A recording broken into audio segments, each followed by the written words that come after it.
اعوذ باللہ من الشیطان الرجیم بسم اللہ الرحمن الرحیم لا الہ الا اللہ محمد رسول اللہ صلی اللہ علیہ وآلہ واصحابہ وبارک وسلم استغفر اللہ الذی لا الہ الا هو الحی القیوم واتوب الیہ السلام علیکہ یا خاتم النبیین صلوات اللہ علیکہ یا خاتم النبیین اما بعد تمام دیکھنے اور سننے والوں کو السلام علیکم ورحمۃ اللہ وبرکاتہ۔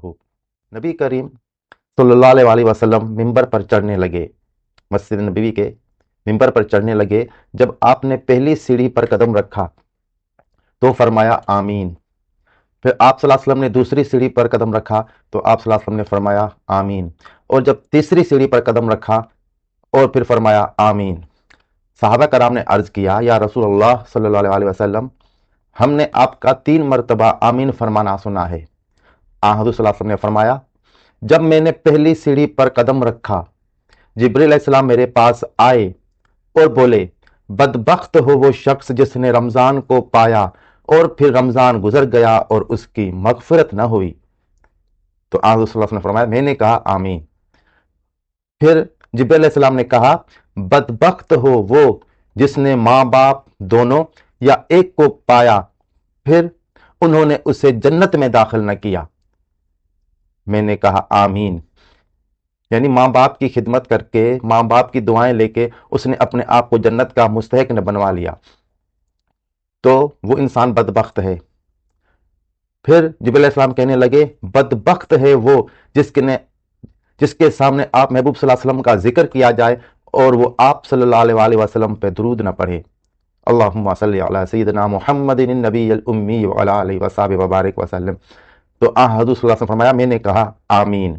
تو اس میں 3 باتیں حدیث میں بتائی گئیں۔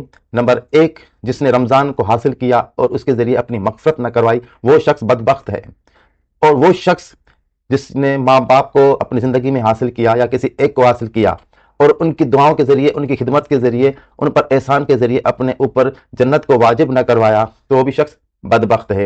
اور وہ شخص بھی بدبخت ہے جس کے سامنے محبوب صلی اللہ علیہ وآلہ وسلم کا ذکر کیا گیا اور اس نے محبوب صلی اللہ علیہ وآلہ وسلم پر درود پاک نہ پڑھا۔ ماشاءاللہ، سبحان اللہ۔ اور ایک حدیث ہم پیش کرتے ہیں۔ حضور صلی اللہ علیہ وسلم نے فرمایا مجھ پر درود پڑھ کر اپنی مجلسوں کو زینت دو، یعنی اپنی محفلوں کو، اپنی مجلسوں کو زینت دو، مجھ پر درود پڑھ کر، بے شک تمہارا مجھ پر درود بھیجنا قیامت کے دن نور ہوگا۔ سبحان اللہ۔ اس کو دلمی نے مسند الفردوس میں ابن عمر رضی اللہ عنہما سے روایت کیا۔ ایک اور حدیث پیش خدمت ہے۔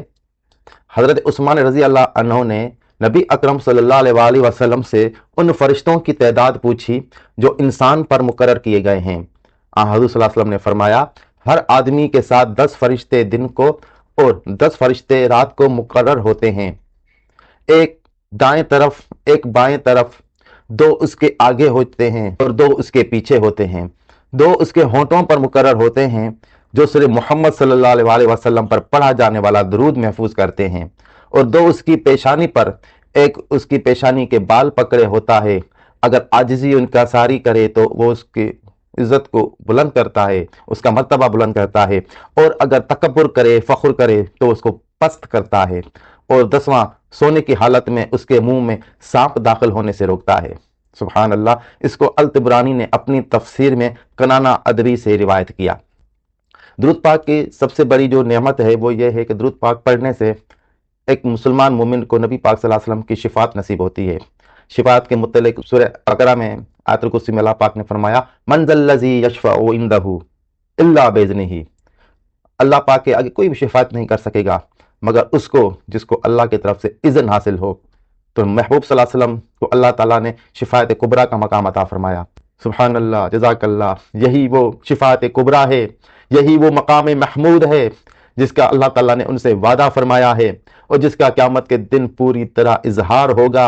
تمام مخلوق دیکھے گی کہ نبی پاک صلی اللہ علیہ وسلم کا کیا شان ہے، کیا مرتبہ ہے، اور قیامت کے دن نبی پاک صلی اللہ علیہ وسلم سے زیادہ قریب تر وہ لوگ ہوں گے جنہوں نے دنیا میں درود پاک کثرت سے پڑھا ہوگا۔ جتنا درود پاک کثرت سے پڑھا جائے گا ہمیں قیامت کے دن اتنی نبی پاک صلی اللہ علیہ وسلم سے قربت نصیب ہوگی۔ شاہ ولی اللہ محدث دہلوی خود فرماتے ہیں کہ قیامت کے ہولناکیوں، خوفناکیوں اور دہشت ناکیوں سے وہی لوگ بچے ہوئے ہوں گے جنہوں نے دنیا میں نبی پاک صلی اللہ علیہ وسلم کی محبت کا جذبہ بہت زیادہ پیدا کیا ہوگا، نبی پاک صلی اللہ علیہ وسلم کی محبت کا ملکہ اپنے اندر بہت عروج تک پہنچایا ہوگا اور درود پاک کی کثرت کی ہوگی۔ جزاک اللہ خیرہ، السلام علیکم۔